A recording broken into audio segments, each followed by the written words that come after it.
While lucky to call the North Shore home, during the summer months, professional photographer Brent Bielmann packs up and heads out in search of some foreign waves. And with a GoPro mounted to his housing, Brent's able to capture more than just photos to document his trips. I recently got back from Tahiti. That was probably the longest trip I did. I was there for about 6 weeks. Before that, I was in Indonesia. And before that, I was in West Australia. And before that, I went to Puerto Rico. Puerto Rico basically saw like a hurricane coming, and I'd never been there. I flew over with Dusty Payne, and then we met up with Alejandro Moreda and Toth, who both live there. The waves weren't quite as good as we had expected, but we got some good waves at the gas chambers. It's like one of the most popular spots there. It's a right, and it barrels, and there's a lot of backwash. Kind of a cool cliff drop. I was glad that we at least got one good session in there.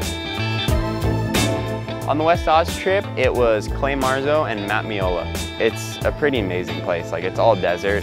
If you don't fish or surf, you're like pretty much in the worst place ever. But if you do, you're in heaven. The ocean is beautiful. It's just like crystal clear and blue. I loved it because I love fishing and surf, you know. As far as the waves, it's incredible.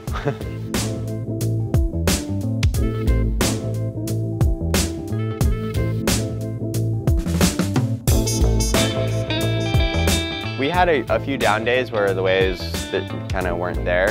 Rye Craig lives there, and some of the local boys took us fishing. Matt was just catching fish like every 5 minutes he was getting another fish. And Matt is such a unique human. He's hilarious. He's like definitely an individual, like nobody I've met, you know. He's a good guy. We had to do a trip for Body Glove. It was basically a product trip to just get a bunch of shots for catalog and whatnot.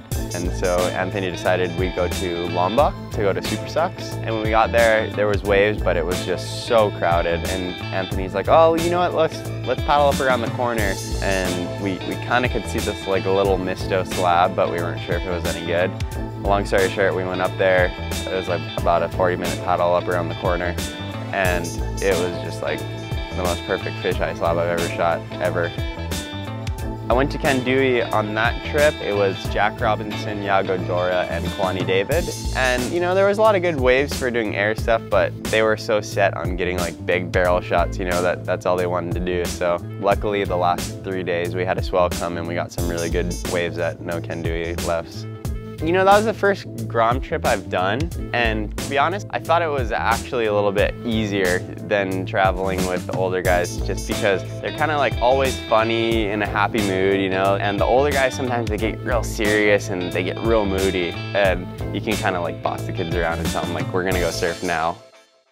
Man, my favorite trip this summer, that's a hard one. Man, I would probably have to say Tahiti, you know, just because the contest was so incredible to watch, and then afterwards I got to do like a side trip to the Tuamotu atolls and go diving over there, and that was pretty much the most amazing diving I've ever done anywhere in the world.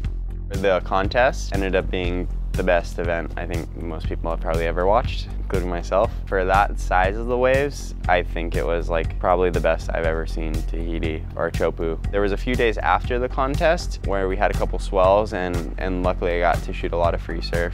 Everybody's seen Chopu over and over and over again, but it's just one of those waves that's like, I feel like everybody could watch it for the rest of their life, and once you see it in person, it never gets old, you know? As far as shooting fisheye, I love shooting fisheye, and I like shooting fisheye when it's big, and I don't know. Something about just being in like amongst all that energy and chaos is just exciting to me.